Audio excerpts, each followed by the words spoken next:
Chapter 46 Ecosystems 46.1 Ecology of Ecosystems. By the end of this section, you will be able to do the following.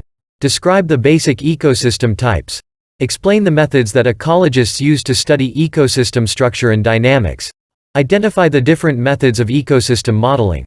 Differentiate between food chains and food webs and recognize the importance of each. Figure 46.1 In the southwestern United States, rainy weather causes an increase in production of piñon nuts, causing the deer mouse population to explode. Deer mice may carry a virus called sin nombre, a hantavirus, that causes respiratory disease in humans and has a high fatality rate. In 1992–1993, wet El Niño weather caused a sin nombre epidemic. Navajo healers, who were aware of the link between this disease and weather, predicted the outbreak. Credit, Highway, Modification of Work by Philip Capper. Credit, Mouse, Modification of Work by USFWS. Introduction in 1993. An interesting example of ecosystem dynamics occurred when a rare lung disease struck inhabitants of the southwestern United States. This disease had an alarming rate of fatalities, killing more than half of early patients, many of whom were Native Americans. These formerly healthy young adults died from complete respiratory failure. The disease was unknown, and the Centers for Disease Control, CDC, the United States government agency responsible for managing potential epidemics, was brought in to investigate. The scientists could have learned about the disease had they known to talk with the Navajo healers who lived in the area and who had observed the connection between rainfall and mice populations, thereby predicting the 1993 outbreak. The cause of the disease, determined within a few weeks by the CDC investigators, was the hantavirus known as sin nombre, the virus with no name. With insights from traditional Navajo medicine, scientists were able to characterize the disease rapidly and institute effective health measures to prevent its spread. This example illustrates the importance of understanding the complexities of ecosystems and how they respond to changes in the environment. Chapter Outline 46.1 Ecology of Ecosystems 46.2 Energy flow through ecosystems 46.3 Biogeochemical cycles. Life in an ecosystem is often about competition for limited resources, a characteristic of the theory of natural selection. Competition in communities, all living things within specific habitats, is observed both within species and among different species. The resources for which organisms compete include organic material, sunlight, and mineral nutrients, which provide the energy for living processes and the matter to make up organisms' physical structures.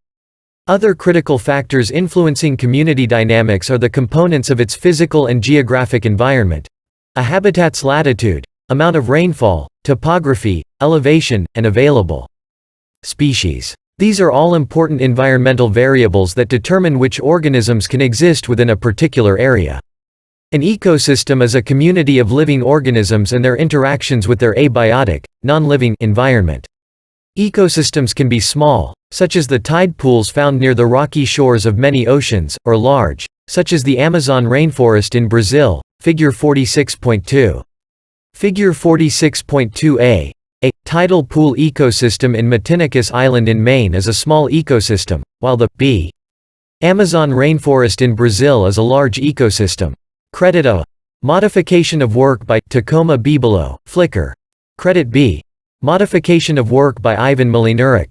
There are three broad categories of ecosystems based on their general environment: freshwater, ocean water, and terrestrial. Within these broad categories are individual ecosystem types based on the organisms present and the type of environmental habitat. Ocean ecosystems are the most common, comprising over 70% of the Earth's surface and consisting of three basic types: shallow ocean, deep ocean water, and deep ocean surfaces, the low-depth areas of the deep oceans. The shallow ocean ecosystems include extremely biodiverse coral reef ecosystems, and the deep ocean surface is known for its large numbers of plankton and krill, small crustaceans, that support it. These two environments are especially important to aerobic respirators worldwide as the phytoplankton perform 40% of all photosynthesis on Earth. Although not as diverse as the other two, deep ocean ecosystems contain a wide variety of marine organisms. Such ecosystems exist even at the bottom of the ocean where light is unable to penetrate through the water.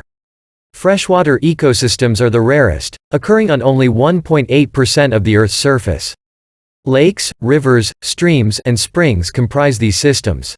They are quite diverse, and they support a variety of fish, amphibians, reptiles, insects, phytoplankton, fungi, and bacteria. Terrestrial ecosystems, also known for their diversity, are grouped into large categories called biomes, such as tropical rainforests, savannas, deserts, coniferous forests, deciduous forests, and tundra. Grouping these ecosystems into just a few biome categories obscures the great diversity of the individual ecosystems within them. For example, there is great variation in desert vegetation. The saguaro cacti and other plant life in the Sonoran Desert, in the United States, are relatively abundant compared to the desolate rocky desert of Boa Vista, an island off the coast of Western Africa, figure 46.3.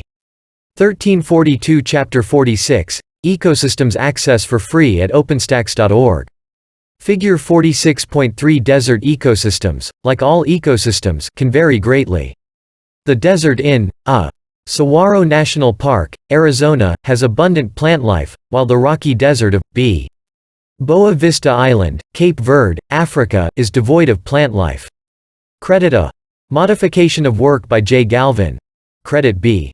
Modification of work by Ingo Wolburn. Ecosystems are complex with many interacting parts. They are routinely exposed to various disturbances, or changes in the environment that affect their compositions. Yearly variations in rainfall and temperature and the slower processes of plant growth, which may take several years. Many of these disturbances result from natural processes. For example, when lightning causes a forest fire and destroys part of a forest ecosystem, the ground is eventually populated by grasses, then by bushes and shrubs, and later by mature trees, restoring the forest to its former state. The impact of environmental disturbances caused by human activities is as important as the changes wrought by natural processes. Human agricultural practices, air pollution, acid rain, global deforestation, overfishing, eutrophication, oil spills, and waste dumping on land and into the ocean are all issues of concern to conservationists.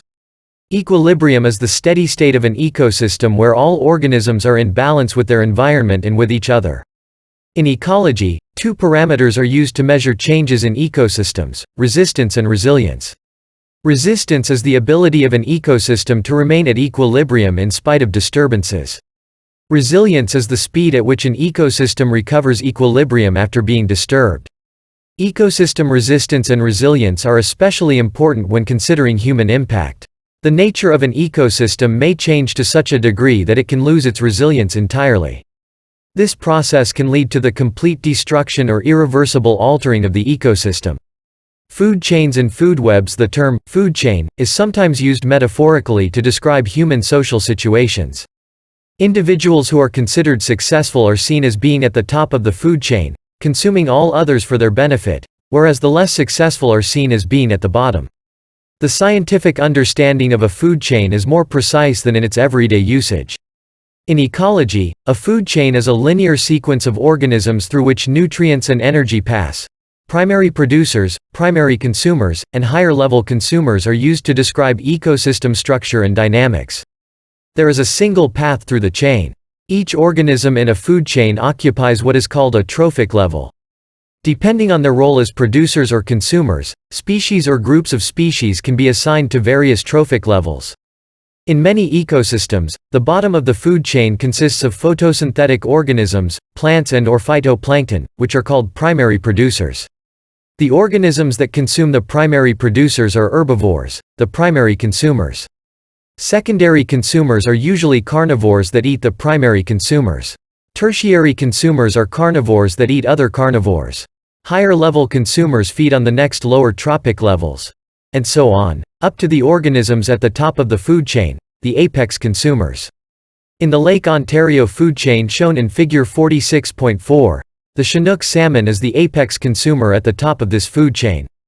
46.1. Ecology of ecosystems. 1343 Figure 46.4. These are the trophic levels of a food chain in Lake Ontario at the United States-Canada border. Energy and nutrients flow from photosynthetic green algae at the bottom to the top of the food chain, the Chinook salmon. One major factor that limits the length of food chains is energy. Energy is lost as heat between each trophic level due to the second law of thermodynamics. Thus, after a limited number of trophic energy transfers, the amount of energy remaining in the food chain may not be great enough to support viable populations at yet a higher trophic level. The loss of energy between trophic levels is illustrated by the pioneering studies of Howard T. Odom in the Silver Springs, Florida, ecosystem in the 1940s, figure 46.5. The primary producers generated 20,819 kilocalories per square meter per year, kilocalories per square meter per year. The primary consumers generated 3,368 kilocalories per square meter per year. The secondary consumers generated 383 kilocalories per square meter per year, and the tertiary consumers only generated 21 kilocalories per square meter year. Thus, there is little energy remaining for another level of consumers in this ecosystem. 1344 Chapter 46, Ecosystems Access for Free at OpenStax.org. Figure 46.5. The relative energy and trophic levels in a Silver Springs, Florida, ecosystem is shown. Each trophic level has less energy available and supports fewer organisms at the next level. There is one problem when using food chains to accurately describe most ecosystems. Even when all organisms are grouped into appropriate trophic levels, some of these organisms can feed on species from more than one trophic level. Likewise, some of these organisms can be eaten by species from multiple trophic levels. In other words, the linear model of ecosystems, the food chain, is not completely descriptive of ecosystem structure. A holistic model, which accounts for all the interactions between different species and their complex interconnected relationships with each other and with the environment, is a more accurate and descriptive model for ecosystems. A food web is a graphic representation of a holistic, nonlinear web of primary producers, primary consumers, and higher-level consumers used to describe ecosystem structure and dynamics. Figure 46.6. Figure 46.6. This food web shows the interactions between organisms across trophic levels in the Lake Ontario ecosystem. Primary producers are outlined in green, primary consumers in orange, secondary consumers in blue, and tertiary, apex, consumers in purple. Arrows point from an organism that is consumed to the organism that consumes it. Notice how some lines point to more than one trophic level. For example, the opossum shrimp eats both primary producers and primary consumers. Credit. Noah, Glurl, A. Comparison of the two types of structural ecosystem models shows strength in both. Food chains are more flexible for analytical modeling, are easier to follow, and are easier to experiment with, whereas food web models more accurately represent ecosystem structure and dynamics, and data can be directly used as input for simulation modeling. Link to Learning Head to this online interactive simulator, http://openstax.org/l/food_web to investigate food web function. In the Interactive Labs box, under Food Web, click Step 1. Read the instructions first, and then click Step 2 for additional instructions. When you 46.1, Ecology of Ecosystems 1345 are ready to create a simulation, in the upper right corner of the Interactive Labs box, click Open Simulator. Two general types of food webs are often shown interacting within a single ecosystem. A grazing food web, such as the Lake Ontario food web in Figure 46.6, has plants or other photosynthetic organisms at its base, followed by herbivores and various carnivores. A detrital food web consists of a base of organisms that feed on decaying organic matter, dead organisms, called decomposers or detritivores. These organisms are usually bacteria or fungi that recycle organic material back into the biotic part of the ecosystem as they themselves are consumed by other organisms. As all ecosystems require a method to recycle material from dead organisms, most grazing food webs have an associated detrital food web. For example, in a meadow ecosystem, plants may support a grazing food web of different organisms, primary and other levels of consumers, while at the same time supporting a detrital food web of bacteria, fungi, and detrivorous invertebrates feeding off dead plants and animals. Evolution Connection 3 Spine Stickleback. It is well established by the theory of natural selection that changes in the environment play a major role in the evolution of species within an ecosystem. However, little is known about how the evolution of species within an ecosystem can alter the ecosystem environment.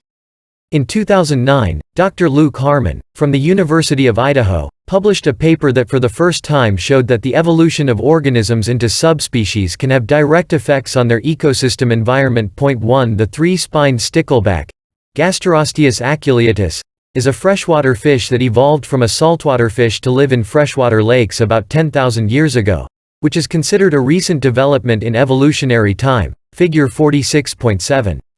Over the last 10,000 years, these freshwater fish then became isolated from each other in different lakes. Depending on which lake population was studied, findings showed that these sticklebacks then either remained as one species or evolved into two species. The divergence of species was made possible by their use of different areas of the pond for feeding called micro-niches. Dr. Harmon and his team created artificial pond microcosms in 250-gallon tanks and added muck from freshwater ponds as a source of zooplankton and other invertebrates to sustain the fish. In different experimental tanks they introduced one species of stickleback from either a single species or double species lake. Over time, the team observed that some of the tanks bloomed with algae while others did not. This puzzled the scientists, and they decided to measure the water's dissolved organic carbon, DOC, which consists of mostly large molecules of decaying organic matter that give pond water its slightly brownish color. It turned out that the water from the tanks with two species fish contained larger particles of DOC, and hence darker water, than water with single species fish. This increase in DOC blocked the sunlight and prevented algal blooming. Conversely, the water from the single species tank contained smaller DOC particles, allowing more sunlight penetration to fuel the algal blooms. This change in the environment, which is due to the different feeding habits of the stickleback species in each lake type, probably has a great impact on the survival of other species in these ecosystems, especially other photosynthetic organisms. Thus, the study shows that, at least in these ecosystems, the environment and the evolution of populations have reciprocal effects that may now be factored into simulation models. 1 Nature, Volume 458, April 1, 2009, 1346 Chapter 46, Ecosystems access for free at openstax.org. Figure 46.7 The three-spined stickleback evolved from a saltwater fish to freshwater fish. Credit: Barrett Paul, USFWS, Research into Ecosystem Dynamics, Ecosystem Experimentation and Modeling. The study of the changes in ecosystem structure caused by changes in the environment, disturbances, or by internal forces is called ecosystem dynamics. Ecosystems are characterized using a variety of research methodologies. Some ecologists study ecosystems using controlled experimental systems, while some study entire ecosystems in their natural state, and others use both approaches. A holistic ecosystem model attempts to quantify the composition, interaction, and dynamics of entire ecosystems. It is the most representative of the ecosystem in its natural state. A food web is an example of a holistic ecosystem model. However, this type of study is limited by time and expense, as well as the fact that it is neither feasible nor ethical to do experiments on large natural ecosystems. It is difficult to quantify all different species in an ecosystem and the dynamics in their habitat, especially when studying large habitats such as the Amazon rainforest. For these reasons, scientists study ecosystems under more controlled conditions. Experimental systems usually involve either partitioning a part of a natural ecosystem that can be used for experiments, termed a mesocosm, or by recreating an ecosystem entirely in an indoor or outdoor laboratory environment, which is referred to as a microcosm. A major limitation to these approaches is that removing individual organisms from their natural ecosystem or altering a natural ecosystem through partitioning may change the dynamics of the ecosystem. These changes are often due to differences in species numbers and diversity and also to environment alterations caused by partitioning, mesocosm, or recreating, microcosm, the natural habitat. Thus, these types of experiments are not totally predictive of changes that would occur in the ecosystem from which they were gathered. As both of these approaches have their limitations, some ecologists suggest that results from these experimental systems should be used only in conjunction with holistic ecosystem studies to obtain the most representative data about ecosystem structure, function, and dynamics. Scientists use the data generated by these experimental studies to develop ecosystem models that demonstrate the structure and dynamics of ecosystems. They use three basic types of ecosystem modeling in research and ecosystem management: a conceptual model, an analytical model, and a simulation model.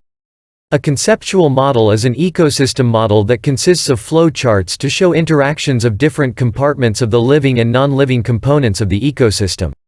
A conceptual model describes ecosystem structure and dynamics and shows how environmental disturbances affect the ecosystem. However, its ability to predict the effects of these disturbances is limited. Analytical and simulation models, in contrast, are mathematical methods of describing ecosystems that are indeed capable of predicting the effects of potential environmental changes without direct experimentation, although with some limitations as to accuracy. An analytical model is an ecosystem model that is created using simple mathematical formulas to predict the effects of environmental disturbances on ecosystem structure and dynamics. A simulation model is an ecosystem model that is created using complex computer algorithms to holistically model ecosystems and to predict the effects of environmental disturbances on ecosystem structure and dynamics. Ideally, these models are accurate enough to determine which components of the ecosystem are particularly sensitive to disturbances, and they can serve as a guide to ecosystem managers, such as conservation ecologists or fisheries biologists. In the Practical 46.1, Ecology of Ecosystems 1347 Maintenance of Ecosystem Health.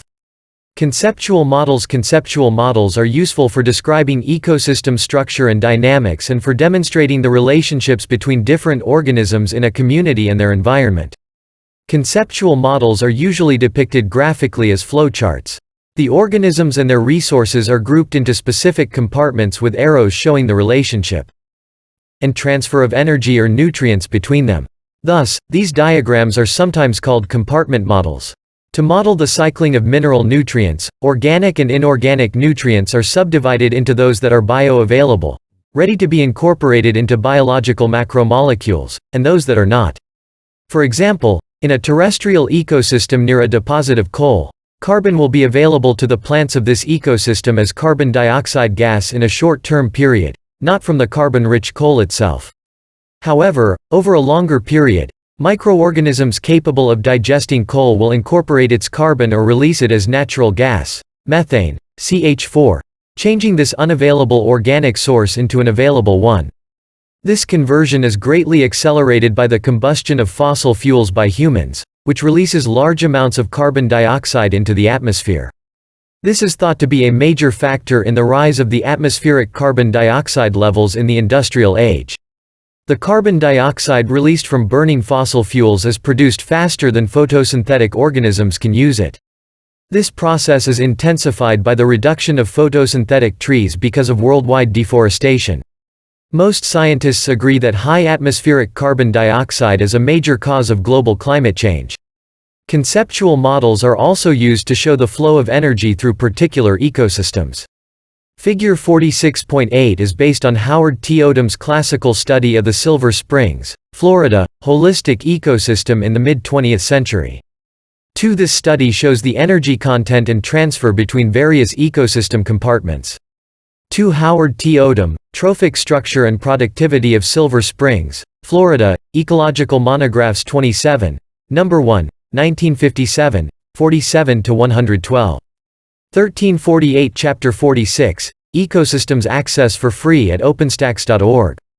Visual connection Figure 46.8 This conceptual model shows the flow of energy through a spring ecosystem in Silver Springs, Florida. Notice that the energy decreases with each increase in trophic level. Why do you think the value for gross productivity of the primary producers is the same as the value for total heat and respiration, 20,810 kilocalories per meter cubed per year? Analytical and simulation models The major limitation of conceptual models is their inability to predict the consequences of changes in ecosystem species and/or environment. Ecosystems are dynamic entities and subject to a variety of abiotic and biotic disturbances caused by natural forces and/or human activity. Ecosystems altered from their initial equilibrium state can often recover from such disturbances and return to a state of equilibrium. As most ecosystems are subject to periodic disturbances and are often in a state of change, they are usually either moving toward or away from their equilibrium state. There are many of these equilibrium states among the various components of an ecosystem, which affects the ecosystem overall. Furthermore, as Humans have the ability to greatly and rapidly alter the species content and habitat of an ecosystem. The need for predictive models that enable understanding of how ecosystems respond to these changes becomes more crucial. Analytical models often use simple, linear components of ecosystems, such as food chains, and are known to be complex. 46.1. Ecology of ecosystems. 1349 mathematically. Therefore, they require a significant amount of mathematical knowledge and expertise. Although analytical models have great potential, their simplification of complex ecosystems is thought to limit their accuracy. Simulation models that use computer programs are better able to deal with the complexities of ecosystem structure. A recent development in simulation modeling uses supercomputers to create and run individual-based simulations, which accounts for the behavior of individual organisms and their effects on the ecosystem as a whole. These simulations are considered to be the most accurate and predictive of the complex responses of ecosystems to disturbances. Link to learning. Visit the Darwin Project, http://openstax.org/l/darwin_project, to view a variety of ecosystem models, including simulations that model predator-prey relationships. https://openstax.org/l/darwin_project2 to learn more. 46.2 Energy flow through ecosystems. By the end of this section, you will be able to do the following. Describe how organisms acquire energy in a food web and in associated food chains. Explain how the efficiency of energy transfers between trophic levels affects ecosystem structure and dynamics. Discuss trophic levels and how ecological pyramids are used to model them. All living things require energy in one form or another. Energy is required by most complex metabolic pathways, often in the form of adenosine triphosphate, ATP, especially those responsible for building large molecules from smaller compounds, and life itself is an energy-driven process. Living organisms would not be able to assemble macromolecules, proteins, lipids, nucleic acids, and complex carbohydrates, from their monomeric subunits without a constant energy input. It is important to understand how organisms acquire energy and how that energy is passed from one organism to another through food webs and their constituent food chains. Food webs illustrate how energy flows directionally through ecosystems, including how efficiently organisms acquire it, use it, and how much remains for use by other organisms of the food web. How organisms acquire energy in a food web. Energy is acquired by living things in three ways: photosynthesis, chemosynthesis, and the consumption and digestion of other living or previously living organisms by heterotrophs. Photosynthetic and chemosynthetic organisms are both grouped into a category known as autotrophs, organisms capable of synthesizing their own food, more specifically, capable of using inorganic carbon as a carbon source.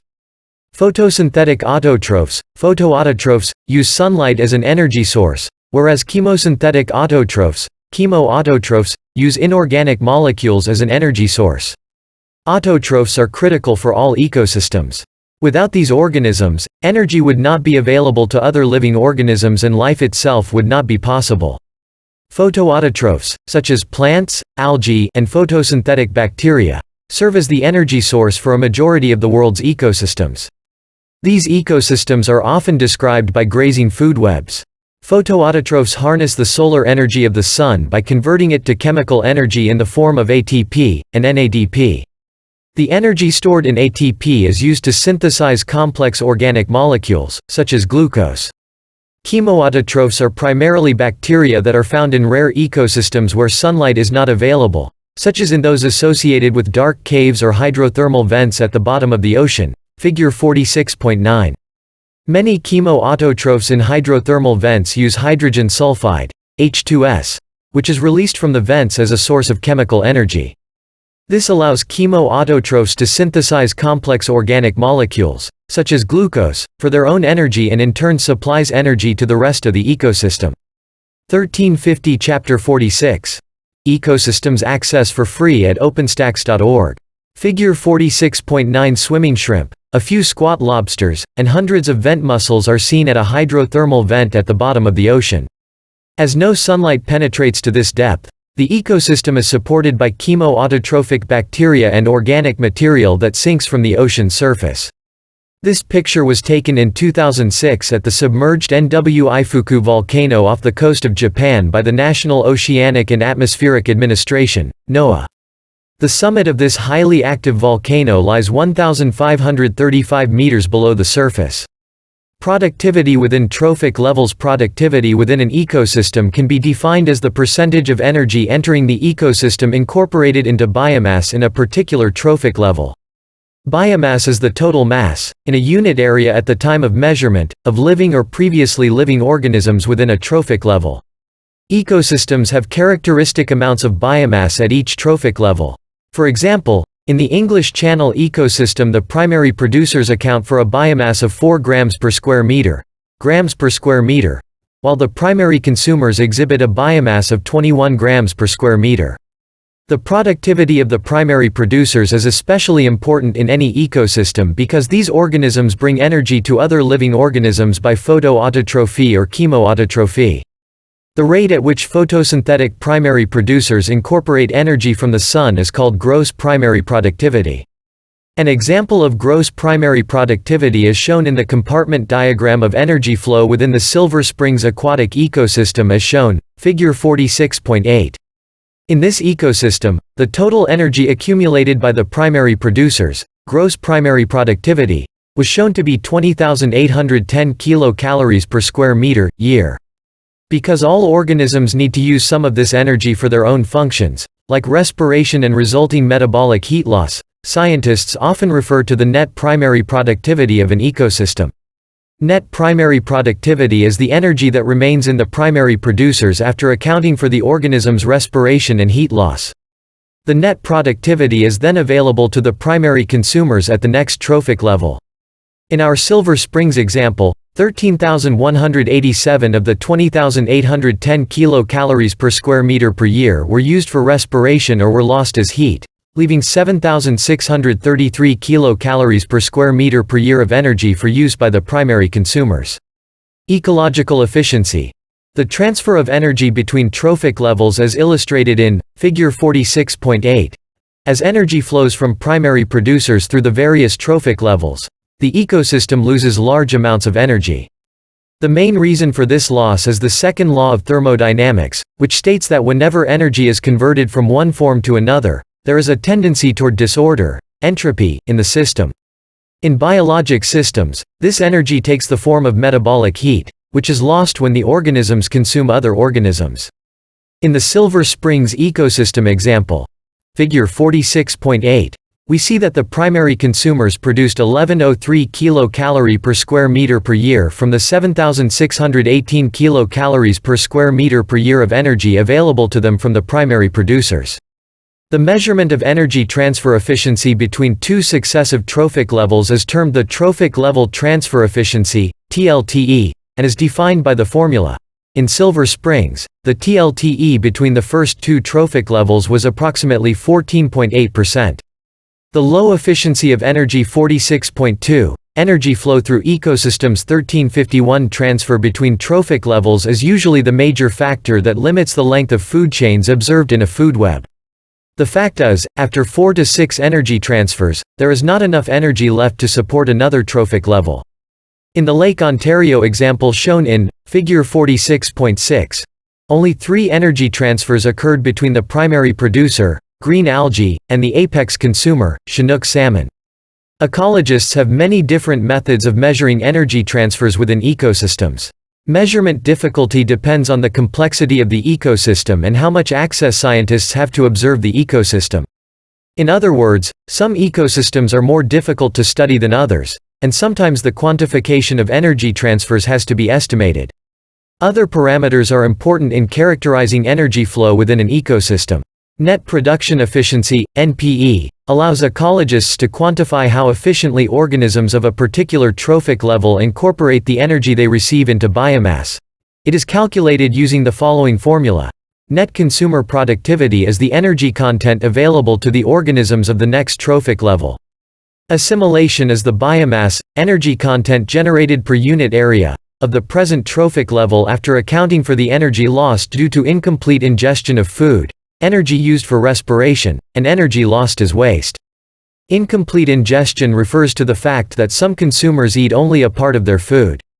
For example, when a lion kills an antelope, it will eat everything except the hide and bones. The lion is missing the energy-rich bone marrow inside the bone, so the lion does not make use of all the calories its prey could provide. Thus, NPE measures how efficiently each trophic level uses and incorporates the energy from its food into biomass to fuel the next trophic level. In general, cold-blooded animals, ectotherms, such as invertebrates, fish, amphibians, and reptiles, use less of the energy they obtain for respiration and heat than warm-blooded animals, endotherms, such as birds and mammals. The extra heat generated in endotherms, although an advantage in terms of the activity of these organisms in colder environments, is a major disadvantage in terms of NPE. Therefore, many endotherms have to eat more often than ectotherms to get the energy they need for survival. In general, NPE for ectotherms is an order of magnitude, 10x, higher than for endotherms. For example, the NPE for a caterpillar eating leaves has been measured at 18%, whereas the NPE for a squirrel eating acorns may be as low as 1.6%. The inefficiency of energy use by warm-blooded animals has broad implications for the world's food supply. It is widely accepted that the meat industry uses large amounts of crops to feed livestock, and because the NPE is low, much of the energy from animal feed is lost. For example, it costs about 1 cent to produce 1,000 dietary calories, kcal, of corn or soybeans, but approximately 19 cents to produce a similar number of calories growing cattle for beef consumption. The same energy content of milk from cattle is also costly, at approximately 16 cents per 1,000 kilocalories. Much of this difference is due to the low NPE of cattle. Thus, there has been a growing movement worldwide to promote the consumption of non-meat and non-dairy foods so that less energy is wasted feeding animals for the meat industry. Modeling ecosystems' energy flow. Ecological pyramids. The structure of ecosystems can be visualized with ecological pyramids, which were first described by the pioneering studies of Charles Elton in the 1920s. Ecological pyramids show the relative amounts of various parameters, such as number of organisms, energy, and biomass, across trophic levels. Pyramids of numbers can be either upright or inverted, depending on the ecosystem. As shown in Figure 46.10, typical grassland during the summer has a base of many plants, and the numbers of organisms decrease at each trophic level. However, during the summer in a temperate forest, the base of the pyramid consists of few trees compared with the number of primary consumers, mostly insects. Because trees are large, they have great photosynthetic capability, and dominate other plants in this ecosystem to obtain sunlight. Even in smaller numbers, primary producers in forests are still capable of supporting other trophic levels. Another way to visualize ecosystem structure is with pyramids of biomass. This pyramid measures the amount of energy converted into living tissue at the different trophic levels. Using the Silver Springs ecosystem example, this data exhibits an upright biomass pyramid, Figure 46.10, whereas the pyramid from the English Channel example is inverted. The plants, primary producers, of the Silver Springs ecosystem make up a large percentage of the biomass found there. However, the phytoplankton in the English Channel example make up less biomass than the primary consumers, the zooplankton. As with 1352 Chapter 46, Ecosystems access for free at OpenStax.org. Inverted pyramids of numbers. This inverted pyramid is not due to a lack of productivity from the primary producers, but results from the high turnover rate of the phytoplankton. The phytoplankton are consumed rapidly by the primary consumers, thus, minimizing their biomass at any particular point in time. However, phytoplankton reproduce quickly, thus they are able to support the rest of the ecosystem. Pyramid ecosystem modeling can also be used to show energy flow through the trophic levels. Notice that these numbers are the same as those used in the energy flow compartment diagram in Figure 46.8. Pyramids of energy are always upright, and an ecosystem without sufficient primary productivity cannot be supported. All types of ecological pyramids are useful for characterizing ecosystem structure. However, in the study of energy flow through the ecosystem, pyramids of energy are the most consistent and representative models of ecosystem structure. Figure 46.10.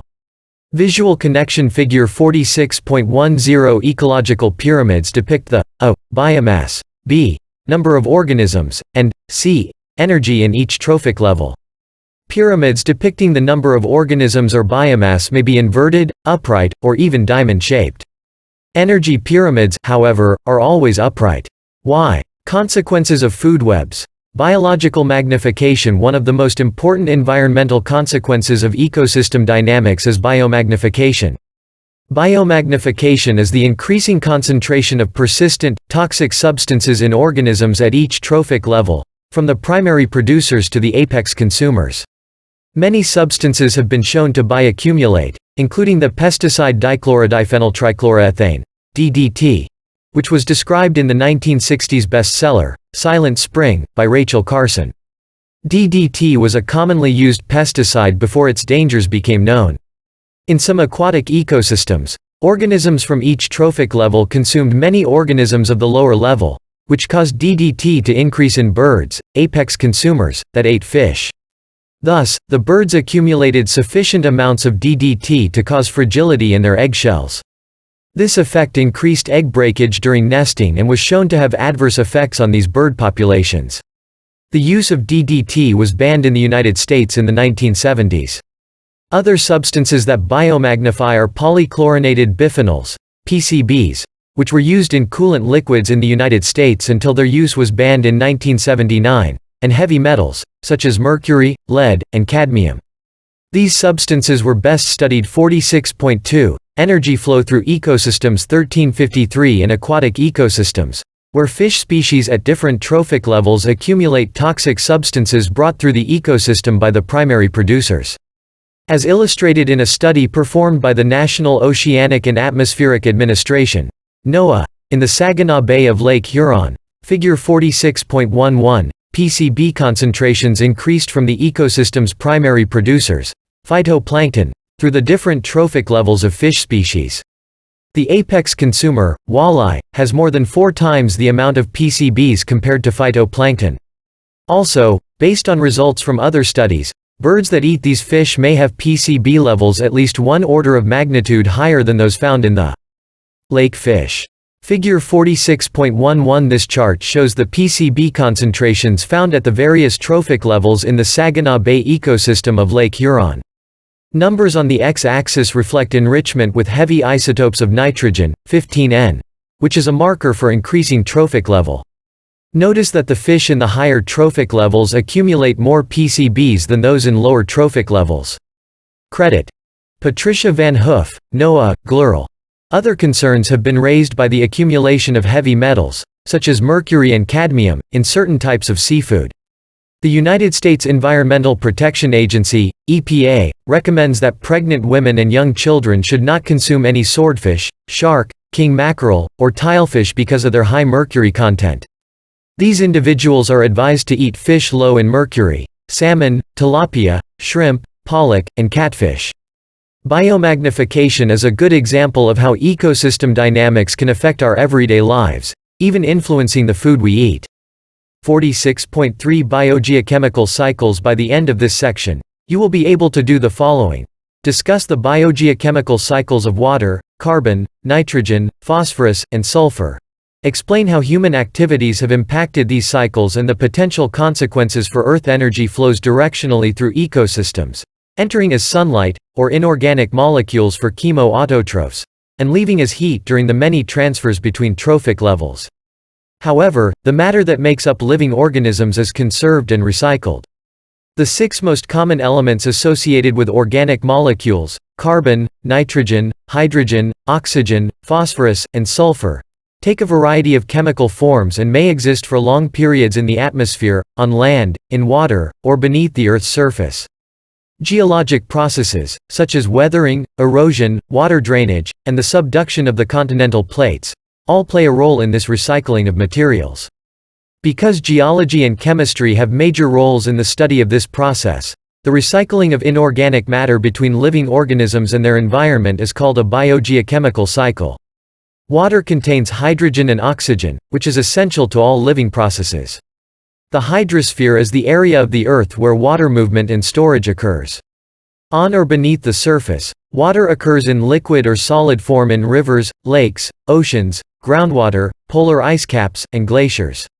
and it occurs as water vapor in the atmosphere. Carbon is found in all organic macromolecules and is an important constituent of fossil fuels. Nitrogen is a major component of our nucleic acids and proteins and is critical to human agriculture. Phosphorus, a major component of nucleic acid, along with nitrogen, is one of the main ingredients in artificial fertilizers used in agriculture and their associated environmental impacts on our surface water. Sulfur is 1354 Chapter 46, Ecosystems access for free at OpenStax.org. Critical to the 3D folding of proteins, such as in disulfide binding. The cycling of these elements is interconnected. For example, the movement of water is critical for the leaching of nitrogen and phosphate into rivers, lakes, and oceans. Furthermore, the ocean itself is a major reservoir for carbon. Thus, mineral nutrients are cycled, either rapidly or slowly, through the entire biosphere, from one living organism to another, and between the biotic and abiotic world. Link to learning. Head to this website, http://openstax.org/l/biogeochemical, to learn more about biogeochemical cycles. The water, hydrologic, cycle water is the basis of all living processes on Earth. When examining the stores of water on Earth, 97.5% of it is non-potable salt water, figure 46.12. Of the remaining water, 99% is locked underground as water or as ice. Thus, less than 1% of fresh water is easily accessible from lakes and rivers. Many living things, such as plants, animals, and fungi, are dependent on that small amount of fresh surface water, a lack of which can have massive effects on ecosystem dynamics. To be successful, organisms must adapt to fluctuating water supplies. Humans, of course, have developed technologies to increase water availability, such as digging wells to harvest groundwater, storing rainwater, and using desalination to obtain drinkable water from the ocean. Figure 46.12. Only 2.5% of water on Earth is fresh water, and less than 1% of fresh water is easily accessible to living things. Water cycling is extremely important to ecosystem dynamics. Water has a major influence on climate and, thus, on the environments of ecosystems. Most of the water on Earth is stored for long periods in the oceans, underground, and as ice. Figure 46.13 illustrates the average time that an individual water molecule may spend in the Earth's major water reservoirs. Residence time is a measure of the average time an individual water molecule stays in a particular reservoir. 46.3, Biogeochemical cycles 1355. Figure 46.13. This graph shows the average residence time for water molecules in the Earth's water reservoirs. There are various processes that occur during the cycling of water, shown in figure 46.14. These processes include the following: evaporation, sublimation, condensation, precipitation, subsurface water flow, surface runoff, snowmelt, streamflow. The water cycle is driven by the sun's energy as it warms the oceans and other surface waters. This leads to the evaporation, water-to-water vapor, of liquid surface water, and the sublimation, ice-to-water vapor, of frozen water, which deposits large amounts of water vapor into the atmosphere. Over time, this water vapor condenses into clouds as liquid or frozen droplets and is eventually followed by precipitation, rain or snow, which returns water to the Earth's surface. Rain eventually permeates into the ground, where it may evaporate again if it is near the surface, flow beneath the surface, or be stored for long periods. More easily observed is surface runoff, the flow of fresh water either from rain or melting ice. Runoff can then make its way through streams and lakes to the oceans or flow directly to the oceans themselves. Link to learning. Head to this website, http://openstax.org/l/freshwater, to learn more about the world's fresh water supply. Rain and surface runoff are major ways in which minerals, including carbon, nitrogen, phosphorus, and sulfur, are cycled from land to water. The environmental effects of runoff will be discussed later as these cycles are described. 1356 Chapter 46, Ecosystems access for free at OpenStax.org. Figure 46.14. Water from the land and oceans enters the atmosphere by evaporation or sublimation, where it condenses into clouds and falls as rain or snow. Precipitated water may enter freshwater bodies or infiltrate the soil. The cycle is complete when surface or groundwater re-enters the ocean. Credit Modification of work by John M. Evans and Howard Perlman, USGS. The carbon cycle. Carbon is the second most abundant element in living organisms. Carbon is present in all organic molecules, and its role in the structure of macromolecules is of primary importance to living organisms. The carbon cycle is most easily studied as two interconnected subcycles, one dealing with rapid carbon exchange among living organisms and the other dealing with the long-term cycling of carbon through geologic processes. The entire carbon cycle is shown in Figure 46.15. 46.3. Biogeochemical cycles 1357. Figure 46.15. Carbon dioxide gas exists in the atmosphere and is dissolved in water. Photosynthesis converts carbon dioxide gas to organic carbon, and respiration cycles the organic carbon back into carbon dioxide gas. Long-term storage of organic carbon occurs when matter from living organisms is buried deep underground and becomes fossilized. Volcanic activity and, more recently, human emissions bring this stored carbon back into the carbon cycle. Credit. Modification of work by John M. Evans and Howard Perlman, USGS. Link to learning. Click this link. http://openstax.org/l/carbon_cycle to read information about the United States Carbon Cycle Science Program. The biological carbon cycle. Living organisms are connected in many ways, even between ecosystems. A good example of this connection is the exchange of carbon between autotrophs and heterotrophs within and between ecosystems by way of atmospheric carbon dioxide. Carbon dioxide is the basic building block that most autotrophs use to build multi-carbon, high-energy compounds, such as glucose. The energy harnessed from the sun is used by these organisms to form the covalent bonds that link carbon atoms together. These chemical bonds thereby store this energy for later use in the process of respiration. Most terrestrial autotrophs obtain their carbon dioxide directly from the atmosphere, while marine autotrophs acquire it in the dissolved form, carbonic acid, H2CO3-. However, carbon dioxide is acquired, a byproduct of the process is oxygen. The photosynthetic organisms are responsible for depositing approximately 21% oxygen content of the atmosphere that we observe today. Heterotrophs and autotrophs are partners in biological carbon exchange, especially the primary consumers, largely herbivores. Heterotrophs acquire the high-energy carbon compounds from the autotrophs by consuming them, and breaking them down by respiration to obtain cellular energy, such as ATP. The most efficient type of respiration, aerobic respiration, requires oxygen obtained from the atmosphere or dissolved in water. Thus, there is a constant exchange of oxygen and carbon dioxide between the autotrophs, which need the carbon, and the heterotrophs, which need the oxygen. Gas exchange through the atmosphere and water is one way that the carbon cycle connects all living organisms on Earth. The biogeochemical carbon cycle. The movement of carbon through the land, water, and air is complex, and in many cases, it occurs much more slowly geologically than is seen between living organisms. Carbon is stored for long periods in what are known as carbon reservoirs, which include the atmosphere, bodies of liquid water, mostly oceans, ocean sediment, soil, land sediments, including fossil fuels, and the Earth's interior. 1358 Chapter 46, Ecosystems Access for Free at OpenStax.org. As stated, the atmosphere is a major reservoir of carbon in the form of carbon dioxide and is essential to the process of photosynthesis. The level of carbon dioxide in the atmosphere is greatly influenced by the reservoir of carbon in the oceans. The exchange of carbon between the atmosphere and water reservoirs influences how much carbon is found in each location, and each one affects the other reciprocally. Carbon dioxide, CO2, from the atmosphere dissolves in water and combines with water molecules to form carbonic acid, and then it ionizes to carbonate and bicarbonate ions.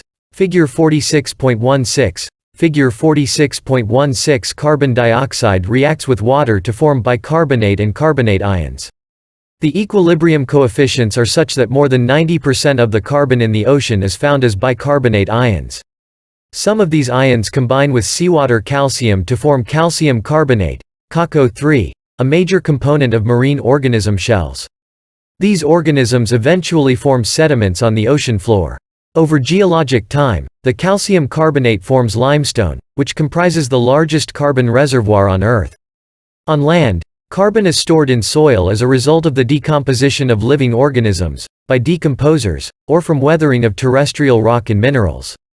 This carbon can be leached into the water reservoirs by surface runoff.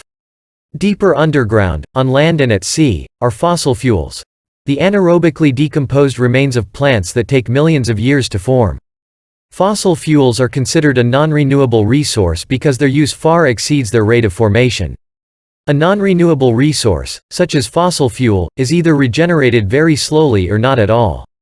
Another way for carbon to enter the atmosphere is from land, including land beneath the surface of the ocean, by the eruption of volcanoes and other geothermal systems. Carbon sediments from the ocean floor are taken deep within the Earth by the process of subduction, the movement of one tectonic plate beneath another. Carbon is released as carbon dioxide when a volcano erupts or from volcanic hydrothermal vents. Humans contribute to atmospheric carbon by the burning of fossil fuels and other materials. Since the Industrial Revolution, humans have significantly increased the release of carbon and carbon compounds, which has in turn affected the climate and overall environment. Animal husbandry by humans also increases atmospheric carbon. The large numbers of land animals raised to feed the Earth's growing population results in increased carbon dioxide levels in the atmosphere due to farming practices and respiration and methane production. This is another example of how human activity indirectly affects biogeochemical cycles in a significant way. Although much of the debate about the future effects of increasing atmospheric carbon on climate change focuses on fossil fuels, scientists take natural processes, such as volcanoes and respiration, into account as they model and predict the future impact of this increase. The nitrogen cycle. Getting nitrogen into the living world is difficult. Plants and phytoplankton are not equipped to incorporate nitrogen from the atmosphere, which exists as tightly bonded, triple covalent N2, even though this molecule comprises approximately 78% of the atmosphere.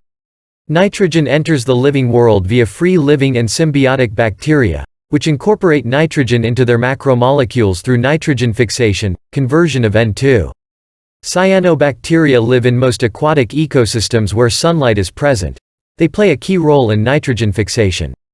Cyanobacteria are able to use inorganic sources of nitrogen to fix nitrogen. Rhizobium bacteria live symbiotically in the root nodules of legumes, such as peas, beans, and peanuts, and provide them with the organic nitrogen they need. For example, gardeners often grow peas both for their produce and to naturally add nitrogen to the soil.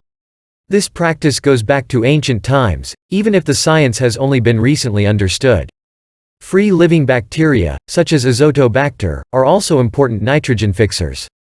Organic nitrogen is especially important to the study of ecosystem dynamics since many ecosystem processes, such as primary production and decomposition, are limited by the available supply of nitrogen. As shown in Figure 46.17, the nitrogen that enters living systems by nitrogen fixation is successively converted from organic nitrogen back into nitrogen gas by bacteria. This process occurs in 3 steps in terrestrial systems: ammonification, nitrification, and denitrification. First, the ammonification process converts nitrogenous waste from living animals or from the remains of dead animals into ammonium 46.3, biogeochemical cycles 1359, NH4+, by certain bacteria and fungi. Second, the ammonium is converted to nitrites, number 2-, by nitrifying bacteria, such as Nitrosomonas, through nitrification. Subsequently, nitrites are converted to nitrates, NO3-, by similar organisms. Third, the process of denitrification occurs, whereby bacteria, such as Pseudomonas and Clostridium, convert the nitrates into nitrogen gas, allowing it to re-enter the atmosphere. Visual connection. Figure 46.17. Nitrogen enters the living world from the atmosphere via nitrogen-fixing bacteria. This nitrogen and nitrogenous waste from animals is then processed back into gaseous nitrogen by soil bacteria, which also supply terrestrial food webs with the organic nitrogen they need. Credit: modification of work by John M. Evans and Howard Perlman, USGS. Which of the following statements about the nitrogen cycle is false? A. Ammonification converts organic nitrogenous matter from living organisms into ammonium, NH4+. B. Denitrification by bacteria converts nitrates, NO3-, to nitrogen gas, N2. C. Nitrification by bacteria converts nitrates, NO3-, to nitrites, number 2-. D. Nitrogen-fixing bacteria convert nitrogen gas, N2, into organic compounds. 1360 Chapter 46. Ecosystems. Human activity can release nitrogen into the environment by two primary means: the combustion of fossil fuels, which releases different nitrogen oxides, and by the use of artificial fertilizers in agriculture, which are then washed into lakes, streams, and rivers by surface runoff. Atmospheric nitrogen is associated with several effects on Earth's ecosystems, including the production of acid rain, as nitric acid, HNO3, and greenhouse gas, as nitrous oxide, N2O, potentially causing climate change. A major effect from fertilizer runoff is saltwater and freshwater eutrophication, a process whereby nutrient runoff causes the excess growth of microorganisms, depleting dissolved oxygen levels and killing ecosystem fauna. A similar process occurs in the marine nitrogen cycle, where the ammonification, nitrification, and denitrification processes are performed by marine bacteria. Some of this nitrogen falls to the ocean floor as sediment, which can then be moved to land in geologic time by uplift of the Earth's surface and thereby incorporated into terrestrial rock. Although the movement of nitrogen from rock directly into living systems has been traditionally seen as insignificant compared with nitrogen fixed from the atmosphere, a recent study showed that this process may indeed be significant and should be included in any study of the global nitrogen cycle. 33 Scott L. Morford, Benjamin Z. Holton, and Randy A. Dahlgren. Increased forest ecosystem. Carbon and nitrogen storage from nitrogen-rich bedrock, Nature 477, number 7362, 2011, 78–81. The phosphorus cycle. Phosphorus is an essential nutrient for living processes. It is a major component of nucleic acid and phospholipids, and, as calcium phosphate, makes up the supportive components of our bones. Phosphorus is often the limiting nutrient, necessary for growth, in aquatic ecosystems, figure 46.18. Phosphorus occurs in nature as the phosphate ion, PO43-. In addition to phosphate runoff as a result of human activity, natural surface runoff occurs when it is leached from phosphate-containing rock by weathering, thus sending phosphates into rivers, lakes, and the ocean. This rock has its origins in the ocean. Phosphate-containing ocean sediments form primarily from the bodies of ocean organisms and from their excretions. However, in remote regions, volcanic ash, aerosols, and mineral dust may also be significant phosphate sources. This sediment then is moved to land over geologic time by the uplifting of areas of the Earth's surface. Phosphorus is also reciprocally exchanged between phosphate dissolved in the ocean and marine ecosystems. The movement of phosphate from the ocean to the land and through the soil is extremely slow, with the average phosphate ion having an oceanic residence time between 20,000 and 100,000 years. Figure 46.18. In nature, phosphorus exists as the phosphate ion, PO43-. Weathering of rocks and volcanic activity releases phosphate into the soil, water, and air, where it becomes available to terrestrial food webs. Phosphate enters the oceans via surface runoff, groundwater flow, and river flow. Phosphate dissolved in ocean water cycles into marine food webs. Some phosphate from the marine food webs falls to the ocean floor, where it forms sediment. Credit: Modification of work by John M. Evans and Howard Perlman, USGS. As discussed in Chapter 44, excess phosphorus and nitrogen that enters these ecosystems from fertilizer runoff and from sewage causes excessive growth of microorganisms and depletes the dissolved oxygen, which leads to the death of many ecosystem fauna, such as shellfish and finfish. This process is responsible for dead zones in lakes and at the mouths of many major rivers, figure 46.19.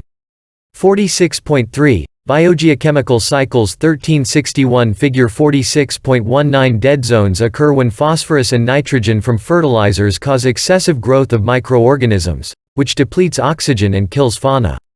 Worldwide, large dead zones are found in coastal areas of high population density. Credit: NASA Earth Observatory. As discussed earlier, a dead zone is an area within a freshwater or marine ecosystem where large areas are depleted of their normal flora and fauna. These zones can be caused by eutrophication, oil spills, dumping of toxic chemicals, and other human activities. The number of dead zones has been increasing for several years, and more than 400 of these zones were present as of 2008. One of the worst dead zones is off the coast of the United States in the Gulf of Mexico, where fertilizer runoff from the Mississippi River Basin has created a dead zone of over 8,463 square miles. Phosphate and nitrate runoff from fertilizers also negatively affects several lake and bay ecosystems, including the Chesapeake Bay and the eastern United States. Everyday Connection Chesapeake Bay Figure 46.20. This satellite image shows the Chesapeake Bay, an ecosystem affected by phosphate and nitrate runoff.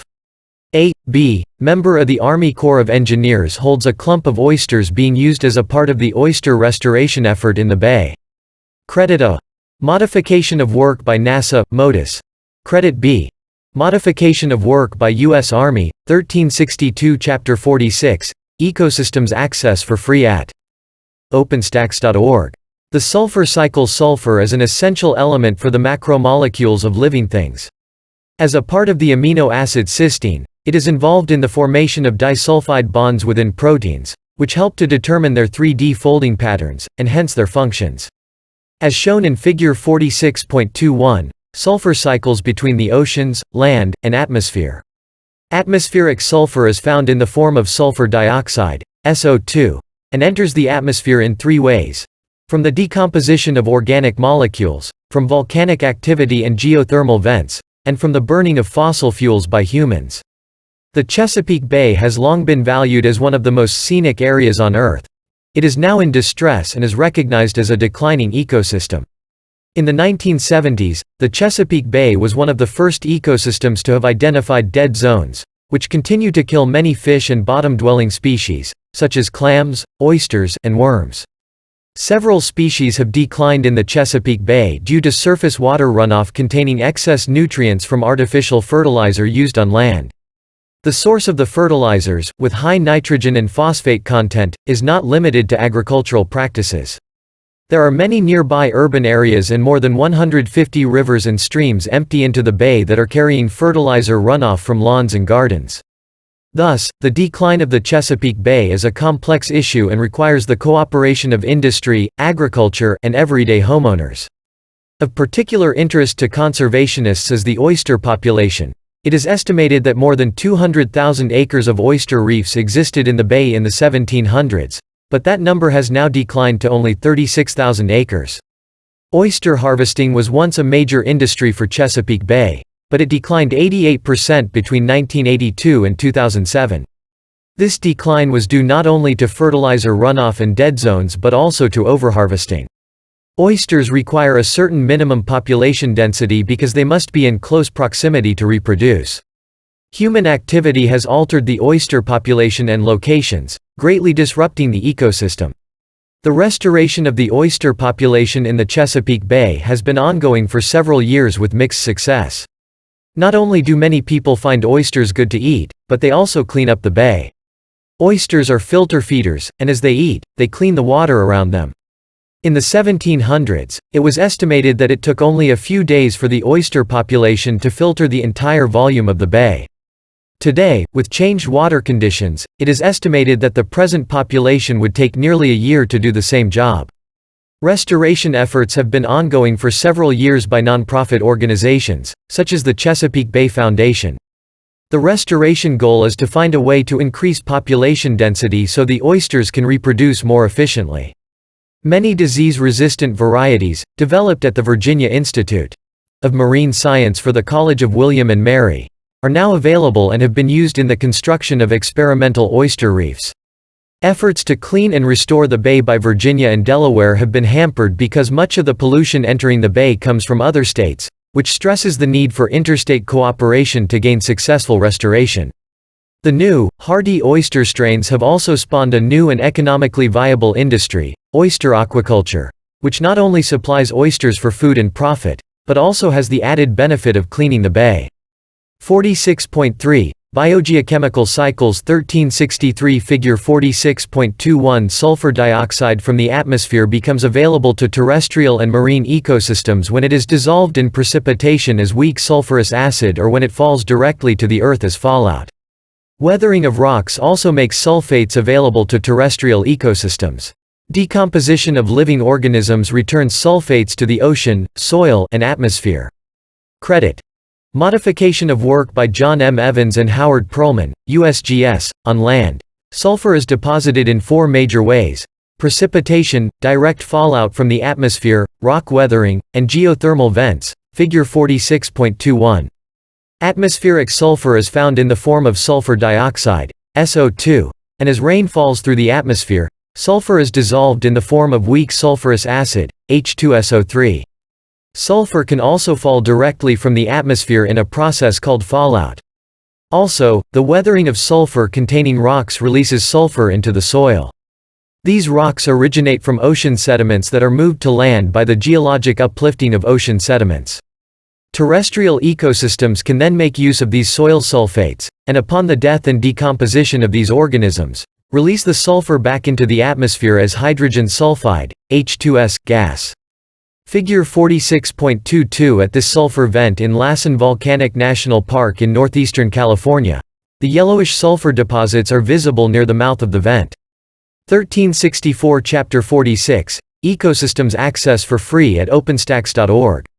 Sulfur enters the ocean via runoff from land, from atmospheric fallout, and from underwater geothermal vents. Some ecosystems, figure 46.9, rely on chemoautotrophs using sulfur as a biological energy source. This sulfur then supports marine ecosystems in the form of sulfates. Human activities have played a major role in altering the balance of the global sulfur cycle. The burning of large quantities of fossil fuels, especially from coal, releases larger amounts of hydrogen sulfide gas into the atmosphere. Acid rain is caused by rainwater falling to the ground through this sulfur dioxide gas, turning it into weak sulfuric acid. Acid rain damages the natural environment by lowering the pH of lakes, which kills many of the resident fauna. It also affects the man-made environment through the chemical degradation of buildings. For example, many marble monuments, such as the Lincoln Memorial in Washington, D.C., have suffered significant damage from acid rain over the years. Link to learning. Click this link, http://openstax.org/l/climate_change to learn more about global climate change.